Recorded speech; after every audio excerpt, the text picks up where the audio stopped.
સુરતના પુણામાં બેંકમાંથી રૂપિયા લઈ બહાર આવેલા એકાઉન્ટન્ટને ચપ્પુ મારી લૂંટી લીધો હોવાના બનાવમાં વળાંક આવ્યો છે અને યુવાને જાતે ચપ્પુ મારી લૂંટનું તરકટ રચ્યું હોવાનું કબૂલ્યું હતું। સુરતના પુણા વિસ્તારમાં ચપ્પુ નિયાણીએ લૂંટની ઘટના બની હોવાની વાતથી ચકચાર મચી જવા પામી હતી।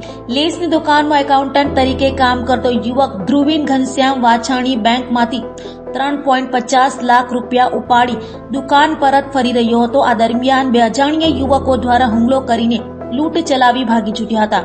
બનાવને લઈ પુણા પોલીસ સાથે ક્રાઇમ બ્રાન્ચ પણ તપાસમાં જોડાયા હતી અને જે જગ્યા પર ઘટના બની હતી ત્યાંના સીસીટીવી તપાસ કર્યા હતા।